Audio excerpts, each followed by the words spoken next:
उपस्थित सर्व बंधुभगिनींना जय भीम। आजचा हा दिवस हा एक वेगळ्या मानवजातीच्या इतिहासामध्ये एक सुवर्णाक्षरांनी लिहून ठेवावा असा आजचा हा दिवस आहे। कारण की माणसाला मानव म्हणून जगण्याचा अधिकार महामानव डॉक्टर बाबासाहेब आंबेडकरांनी 14 ऑक्टोबर 1956ला नागपूरमध्ये एक धम्मदीक्षा दिली आणि दुसरी धम्मदीक्षा आपल्या चंद्रपूरमध्ये 16 ऑक्टोबर 1956ला या ठिकाणी दिले।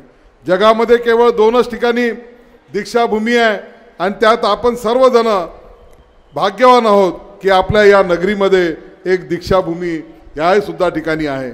मी या संस्थेचे अध्यक्ष व त्याच्या सर्व पदाधिकाऱ्यांचं विशेष अभिनंदन करेल की आपण वर्षोनवर्ष हा सोहळा या ठिकाणी मोठ्या संख्येने आयोजित करतात आणि या वर्षी तर सर्व रेकॉर्ड ब्रेक करत या ठिकाणी आपले बांधव या ठिकाणी मोठ्या संख्येने दर्शन घेण्यासाठी या ठिकाणी उपस्थित झालेले आहे।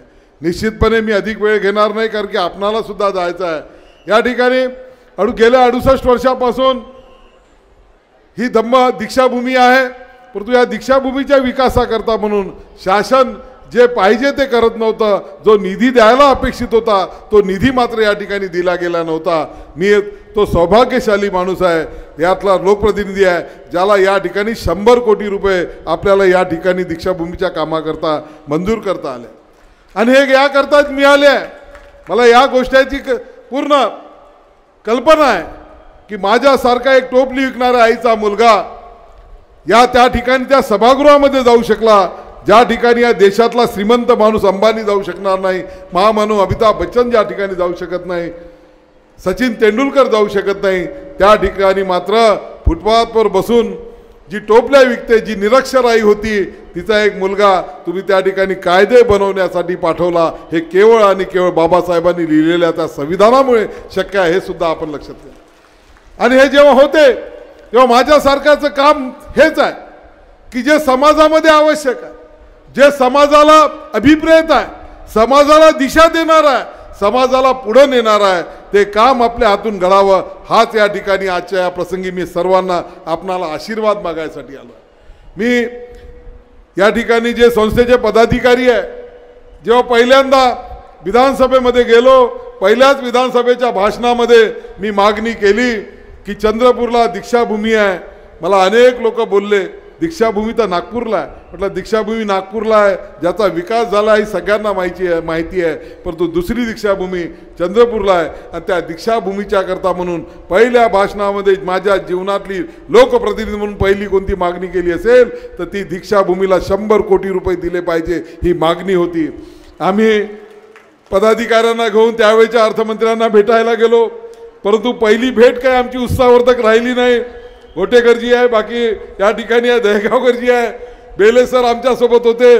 ते म्हणाले भाऊ आम्ही 68 वर्ष झाले पत्रव्यवहार करू करू थकून गेलो, आमच्याजवळ एवढा मोठा गठ्ठा आहे, छोट्या मंत्र्यापासून तर देशाच्या प्रधानमंत्र्यापर्यंत आम्ही मागणी केली, परंतु दीक्षाभूमीला काही मागणी निधी मिळाला नाही।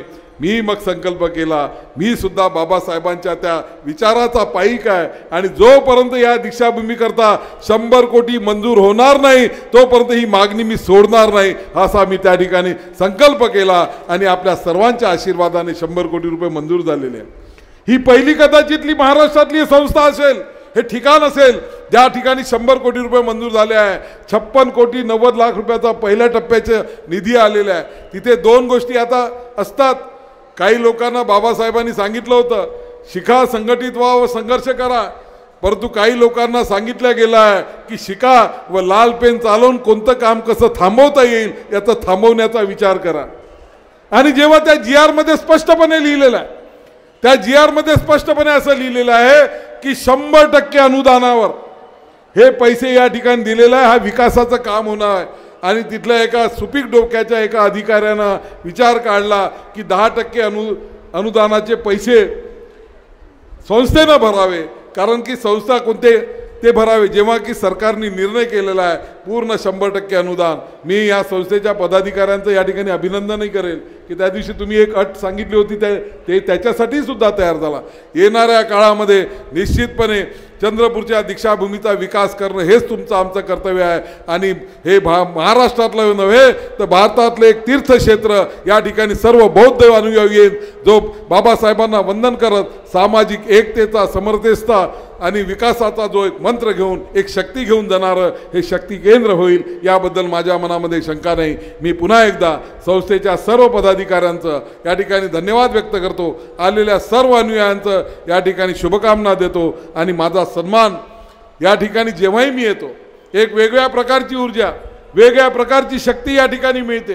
कारण की मला या ठिकाणी कल्पना आहे की जेव्हा एखादा गरीब माणूस, छोटा माणूस हा मोठ्या पदावर जातो तर त्याला खूप अडचणींचा सामना करावा लागतो आणि त्यावेळेस जेव्हा केव्हा अशा अडचणी येतात त्यावेळेसच मी एक मिनिटाकरता डोळे बंद करतो आणि ह्या दीक्षाभूमीचा अफाट जनसागर जेव्हा आपल्या डोळ्यासमोर येतो तेव्हा लक्षात येतं की ही सर्व शक्ती, ही सर्व संघटित शक्ती आपल्या पाठीमागे आहे। आपण निश्चितपणे आपल्या चांगल्या कामासाठी कोणीही आपल्याला थांबवू शकत नहीं। आप बनते जी, आप अरुणाचल प्रदेश से आए हैं, हम मुझे एक शेर बहुत अच्छा लगता है जो हमारे बातों को, काम की दिशा को तय करने वाला।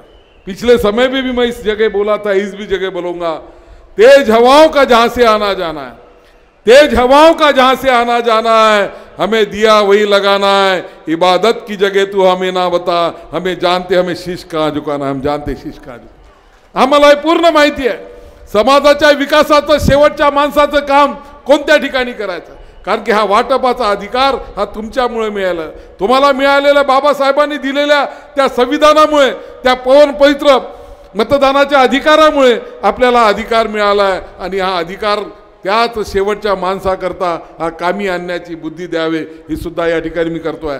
माझ्या जीवनातली एक मोठं काम आहे। मी अनेकदा अध्यक्षही राहत नाही, मी एकदा भेटून जातो, कोणालाही भेटत नाही, आतमध्ये येतो। या ठिकाणी मी चंद्रपूरमध्ये 25 ठिकाणी अभ्यासिका आपण सुरू केले आहे काम, 50 लाख रुपयापासून तर 15 कोटी रुपयापर्यंतची अभ्यासिका आहे।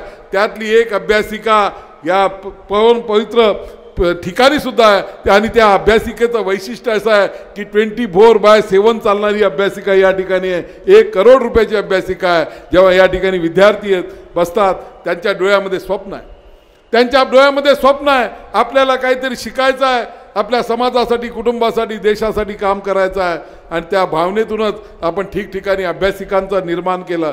कारण की मागच्या काळामध्ये एक असा विषय आला होता, कोरोनाच्या काळामध्ये अनेक शाळा कॉलेजनी फी माफ केली होती, परंतु अभ्यासिकेमध्ये जे मुलं आता अभ्यास करतात त्या अभ्यासिकांचा पैसे देणं होत नव्हतं, म्हणून आपण संकल्प केला, चंद्रपूरमध्ये ठिकठिकाणी अभ्यासिका सुरू केला आणि त्या अभ्यासिका सुरू करून या ठिकाणी शेकडो नवे हजारों विद्यार्थी अभ्यास करता है। दूसरी गोष्ट लक्षात त्यात बनते जी, एक बात ध्यान में आई कि अभ्यासिका के बाद में भी एक्स्ट्रा बच्चों को ट्रेनिंग की आवश्यकता है। बहुत गरीब ऐसे, कोई अनाथ बच्चे, कोई निराधार बच्चे जिनको एजुकेशन की अच्छे तालीम की आवश्यकता है, इसलिए हमने अम्मा की पढ़ाई भी संकल्प शुरू किए।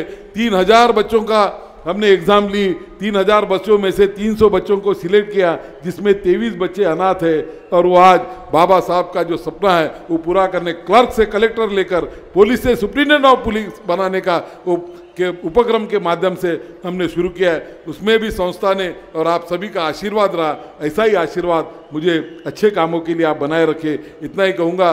मी पुन्हा एकदा आलेल्या सर्व बांधवांचा धन्यवाद देतो। जय भीम।